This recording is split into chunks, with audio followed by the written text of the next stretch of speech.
Hi there, I just gave you a little wave there. I don't think you saw it in the dark gloom of my flat in the dead of the night, which is being illuminated in a traditional way, just with getting a little hot. There we go. My primary source of illumination, which if the torch is off, is still okay. I mean, it's not good for if you're concerned about tripping up. That's why you keep the torch with you. And if you're doing anything fiddly, you need to keep the flashlight with you, okay? So, I mean, I could do the traditional scary thing. Yeah, I'll do the traditional scary thing. Maybe I'll look more atmospheric this way around. If my mathematics has served me correctly in this god-awful, humid, hot weather, this is day, or the end of day 6 of this one particular 7-day off-grid experiment. The experiment has been fascinating. You can psychologically survive with much less in the way of lighting or anything. And as I'm sure you can tell by the contents of this particular video blog, the main challenge in the summer is what fuel you're going to use to cook with. That's it. What fuel are you going to use to cook with? And I've done things with rice, and I've done soups, and I've done all kinds of little stuff, you know. So it's not really difficult. I've used heat retention cooking technology. What I'm going to take back from this one particular week is to use retention cooking much more just in my daily life. And I am thinking of getting myself an induction hob to simulate the gas hob for regular on-grid lifestyle. Then keep my skills up that way. Possibly try and get my hands on a, eventually if I get enough money together, a proper scale, retention cooker, because there were some made by Thermos, but I think they're only for sale in America. But that's not, that's for another time. Let's worry about that then. But for the moment, yeah, it can be done. So my goal now is to try and reach the state whereby get a small holding, settle down, do the land, do the solar thing, do the wind thing, and show people how to do it. Exploit retention cooking to the best of my ability, because that'll cut down all your energy bills for cooking, and cooking is still quite a big energy expense. I know we worry about heating during the winter, and heating during the winter is a big thing, but your energy bills are seriously added to by your cooking. That's why when people buy a halogen oven, what do they experience? They experience a dramatic reduction in their mains electricity bill. Okay, because they're using a more energy efficient technology. And this is what we've all got to do. The cheapest solution is retention cooking. One of those flasks cost me £3.99, okay? It's cheap. Get yourself a couple of them, you're cooking for, 2 of them, you're cooking for 2 people. Okay, one of them you can use to cook your rice, the other one you can use to cook your meat and your vegetables and make a stew or a thing to go on top. And then maybe you only need like a minimum quantity of energy after that, which you can do over a flame to make a sauce, just to, add an extra dimension to the meal. It's cheap. So if your bills are a worry, use this technology. It's important. All right. I mean, a lot of the websites out there say things like, the third world has got big issues with energy. Well, if we in Britain have had traditionally, like last year or the year before, like 24% of our households in fuel poverty, then WTF. The mentality you've got to get is that you don't need to turn stuff on. The mentality you've got to get is to go around the house turning off all the transformers or unplugging them from the mains and turning off all the sockets, because you don't need it on. If you don't need something on, don't turn it on, don't leave it on. Because that is cool. I mean, traditionally, you want to think, well, it's cool to like not really care. It's cool to not care that there's a transformer plugged into the mains, it's not doing any work. Or there's a light on the front of my computer because it's plugged into something, even though it's turned off at the mains. Well, no, that's bad, because that means that you're paying out money, and it all accumulates over time. I mean, I've had very little movement on my electricity meter during this time. I normally have to put money in it. I've got a coin meter, okay.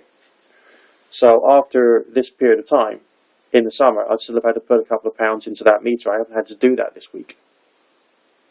There's still plenty of, available credit there. So even over a period of a week, there is a noticeable difference in the quantity of money that you're paying. So how would that equate over a year or over 5 years? I mean, I can't really make a total precise financial calculation on the basis of just 1 week. You have to accumulate it over a few years or whatever, and just see how much you're saving. Do a full study from before, full study afterwards, and then work out over 5 years of this quantity of usage, 5 years of that quantity of usage under the other conditions, and then work out how much you're saving. But essentially, however much it is, if that money that you're saving after 5 years was given to you in a cash sum today, that would be nice, wouldn't it? Well, the way you give yourself that money in 5 years' time is you start living the more energy frugal life now. Okay, you start living the energy frugal life now. You incorporate this energy frugal way of living into your life. Consider it to be cool. Okay, value practicality over fashion. I mean, you might think to yourself, well, what if someone laughs? Well, they're the ones who are going to be paying more money, so it'll be you who'll be laughing. It'll be you who'll be laughing because you have more money which you can put together for a holiday, or you can put together for better quality food, or you can put together for, I don't know, upgrading something you've always wanted to have, or, rather than this, you've got to pay a subscription to live attitude. You don't. You don't have to pay a subscription to live. You can, or at least, you can reduce the quantity that you're paying on a regular basis. And using very simple, very basic, very primitive technology, which is affordable, which anyone can afford. Alright? And if you are thinking about making your own solar panels, then use your cash flow, don't use your wealth. Most of normal people in the world don't have wealth, but they got a cash flow. I mean, companies such as Bright House, who just charges extortionate quantities of interest and say, well, we'll make it simpler for you. You only have to pay off £5 a week. So you pay off your £5 a week, but on the other hand, you're caught into a contract that lasts you a couple of years, and it turns out you've paid an extra 40 or 50% on top, plus, of course, the interest on whatever it is you're buying. But they work on the idea of cash flow. So what you do is you work on the idea of your own cash flow. What you can afford to spend this week on some off-grid technology.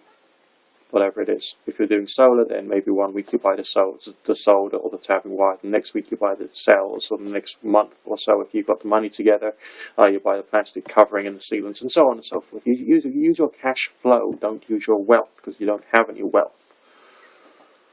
All right. And there's cheap ways of doing stuff. You got to work out through complex mathematical calculations at times the energy efficiency of this, that, and the other. Would bioethanol necessarily be an affordable solution for your energy requirements? Only under some circumstances. Okay, if you're getting drip trays, which you're then distilling, then essentially it becomes economically viable and a financial upgrade on your electricity and your gas bill. Right? But if you're fermenting your own using a turbo yeast, then you're not. So, all these little things you got to think about. And it requires planning. But do it. Do it. If tomorrow is my last day, which I think it is, then yeah, there's going to be another change in the way I'm going to be thinking, because I'm going to be back on grid. I'll be using the main lights. So if there is a cloudy sky, I won't worry if there's a cloudy sky, because I'll be cheered up by having the lights going. But on the other hand, I'll probably be using regular mains electric lights at night, which will affect, well, I've come to this belief that it will affect my sleep patterns, because that's what I think it does. If you have your artificial lights in the evening, okay, maybe after 9 o'clock, maybe you shouldn't have artificial lights after 9 o'clock. So your brain can adjust to the fact it's now time when primitive mammals like you, because we're all primitive mammals, okay, should be curling up into a little ball and getting yourself off to sleep. Probably not very good for me shining this light in my eyes right now, but I'm doing this so that I can talk to you. Because I haven't got a whopping great 300 watt, halogen floodlight shining in my face to make my, the visual image on this camera screen look good. What I'm doing is I'm using a wind-up torch. Alright, from a gift shop, from a cathedral, so that you can see me. Cheap technology that most people can get their hands on quite easily. which you can get your hands on quite easily. You start to see how it all fits together, right? So financially, I'm definitely better off because I've used less fuel this week. Only marginally, yes, it's only been 1 week's worth of trial, but it's, as I always say, that one word, doable, okay?